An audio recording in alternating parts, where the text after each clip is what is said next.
guys! Today we are going to be reading the story Elmore. This is about a porcupine who lives in an ancient tree out in the forest. He is trying to make friends, but he's coming into some issues. I wonder what those issues could be. Let's see in Elmore.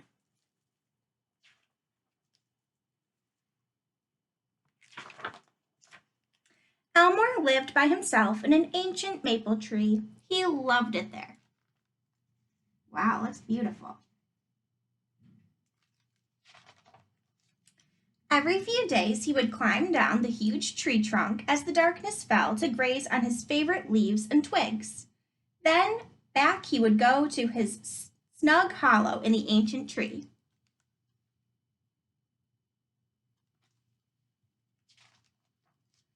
Elmore was solitary.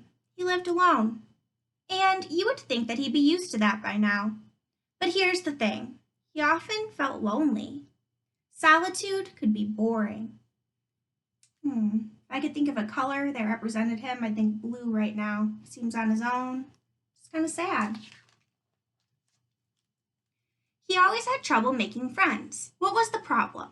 After all, the L in Elmore's name, his mother once explained stood for love. So he put up a sign. The sign says, "Friends Wanted."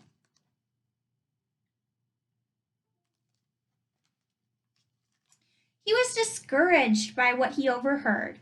He's too prickly. It's hard to be around him. So if you think about the word discouraged, the word courage is in there. So if you don't have any courage, you don't really want to keep on doing something. Elmore shook his back and his quills rattled. It was true. If you got too close, you might get needled, nettled, pricked. Elmore didn't mean it. It just happened. So here are all of his quills going around.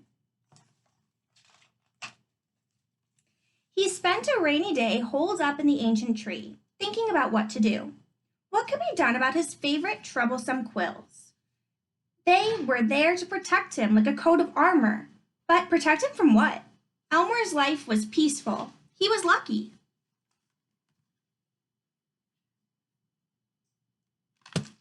What could he do? The next day, his old uncle happened to come shuffling along past Elmore's tree. "Good morning, Elmore."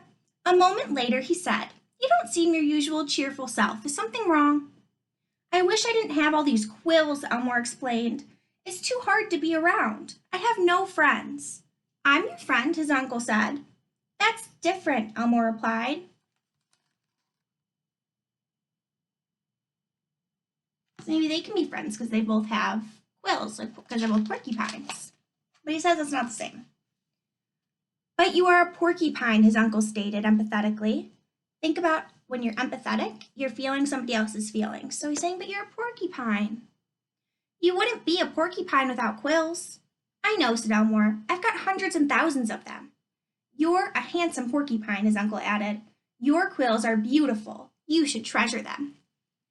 So now he's thinking about all of his quills up in an old treasure box. His uncle's kind words made Elmore feel better. Then, as he looked at the many quills scattered across his cozy dwelling, he had an idea. What might he do with all of his quills? I see him sweeping them up over here.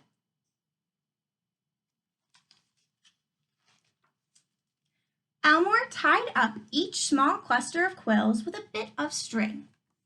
Here's him working in his cute little tree.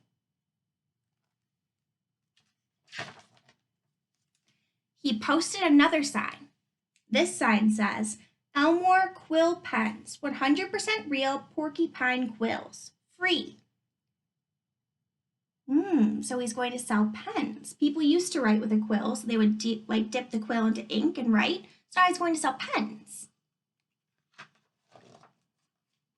For 2 days, they went like hotcakes. So hotcakes are like pancakes, so everyone's buying them.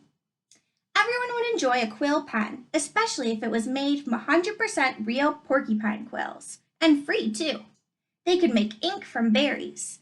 Elmore suggested, which was extra fun. "Everyone loves getting a note from a friend," he said as he handed out the bundles. Oh, he's a good salesman. Everyone loves a note from a friend. Take a bundle. think this is helping him make friends?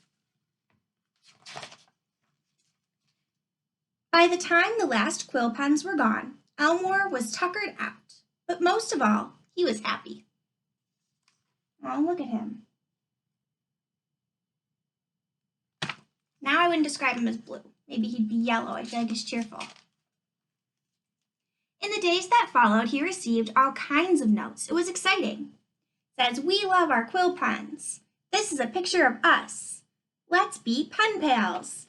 Look at all these people writing him. One bright morning after the quill event, there was a big sign tacked to the trunk of Elmore's tree. How does he look reading the sign? He looks pretty happy, doesn't he? Let's see what it says. "You are a beautiful porcupine. Our woods are lucky to have you. Your friends."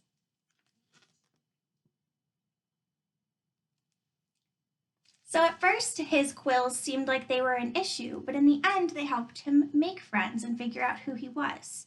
I really like that story, and I'm happy for Elmore. So thank you for reading along.